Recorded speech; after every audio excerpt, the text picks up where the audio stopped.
Intelligence ஐக்யூலாம் ஜாஸ்தியாக இருக்கணும் அப்படிலாம் எதுவுமே கிடையாது. யூபிஎஸ்சியில் வந்து உங்களுக்கு நாசா போகிறதுக்கு விஞ்ஞானிகள் யாருமே செலக்ட் பண்ணுறதில்ல. மக்கள் கூட இன்ட்ராக்ட் பண்ணுறதுக்கு, பொலிட்டிஷியன்ஸ் கூட இன்ட்ராக்ட் பண்ணுறதுக்கு, மக்களுக்கு நல்லது செய்கிறதுக்காக உங்களை செலக்ட் பண்ணுறாங்க. அதுக்கு என்ன அவசியம்? இன்டெலிஜென்ஸு ஐக்யூ அதெல்லாம் அவசியமே கிடையாது.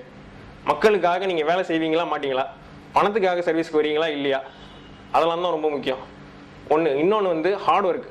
சில பேர் சொல்லுவாங்க 20 மணி நேரம் படிக்கணும் டெய்லி, அந்த மாதிரி படித்தாலும் இந்த எக்ஸாம்லாம் கிளியர் பண்ண முடியும். கிடையவே கிடையாது.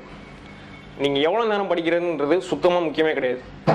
எப்படி படிக்கிறீங்க, என்ன படிக்கிறீங்க, இதுதான் முக்கியம்.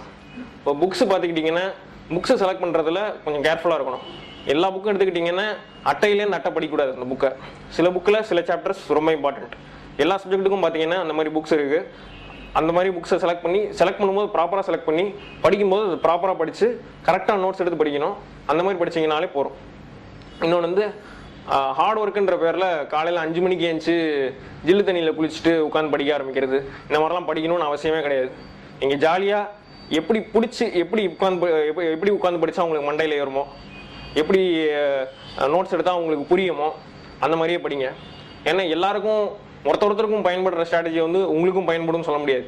உங்களுக்கு எப்படி படித்தா புரியும், உங்களுக்கு என்ன சப்ஜெக்ட் விருப்பமாக இருக்கும், அந்த மாதிரி எப்படி உங்களுக்கு என்ன நியூஸ் பேப்பர் பிடிக்கும், அந்த மாதிரி எடுத்து படிக்கிறீங்கன்னா அப்படியே தான் எடுத்து படிக்கணும். மற்றவங்க ஃபாலோ பண்ணுறாங்கன்றதுக்காக அதையும் நீங்கள் கண்மூடித்தனமாக ஃபாலோ பண்ணக்கூடாது.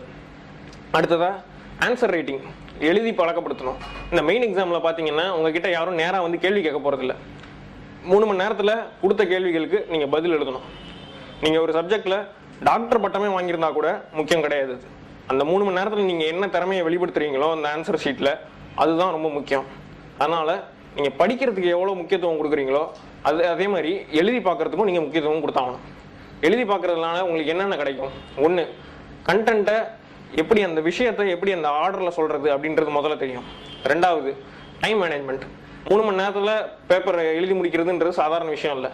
எழுத தான் எவ்வளோ வேகமாக எழுதணும், அப்புறம் அவங்க ஹேண்ட் ரைட்டிங்கும் இம்ப்ரூவ் ஆகும். இது ரெண்டும் ரொம்ப இம்பார்ட்டண்ட். மெயின் எக்ஸாமுக்கு இதெல்லாம் தான்.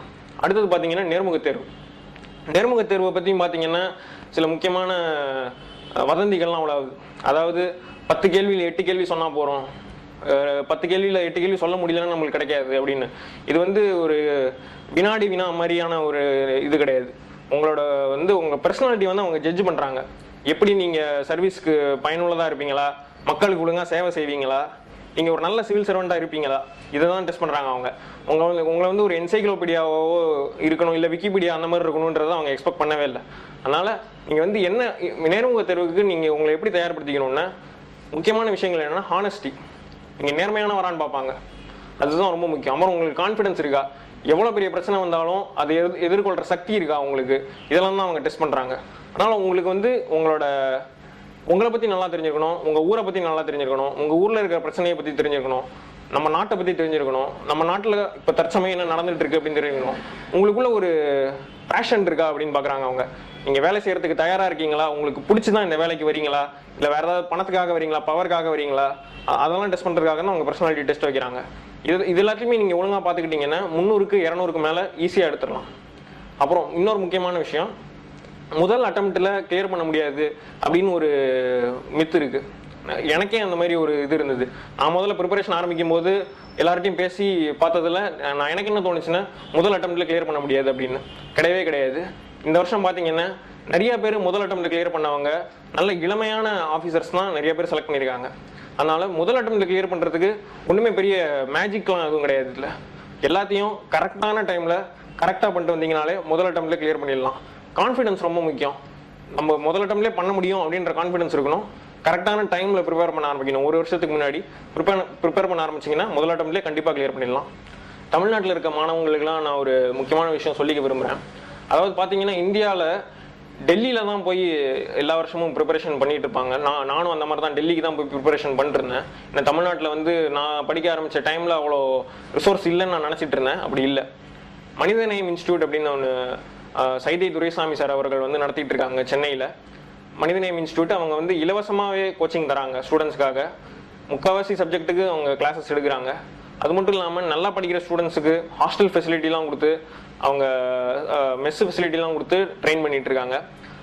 இந்த வருஷம் பார்த்தீங்கன்னா டாப் 100 ரேங்க்ஸில் நிறைய ஒரு 10 ஸ்டூடெண்ட்ஸ் ஆகுது மனிதநேயம்லேருந்து படித்தவங்க, தமிழ்நாட்டிலேருந்து படித்து வந்தவங்க வந்து மனிதநேயம்லேருந்து படித்து வந்தவங்க நிறைய பேர் வந்திருக்காங்க. இதே ட்ரெண்டு போயிட்டே இருந்ததுன்னா இன்னும் கொஞ்ச நாளில் பார்த்தீங்கன்னா ஐஏஎஸ் ஐபிஎஸ்ல வர்றவங்க தமிழ்நாட்டிலேருந்து நிறைய பேர் வருவாங்க. அதனால ஏழை மாணவர்கள்லாம் வந்து ரொம்ப காசு செலவாகும் அப்படின்லாம் பயப்பட தேவையில்ல. மனிதநேயம் இன்ஸ்டியூட்ல வந்து ஏழைகளுக்காக உதவுறதுக்காகவே காசே வாங்காமல் அவங்க கிளாஸ் எடுக்கிறாங்க. அதனால நீங்கள் ஒன்றும் பயப்படவே தேவையில்ல, மனிதநேயமாக அப்ரோச் பண்ணுங்கள்.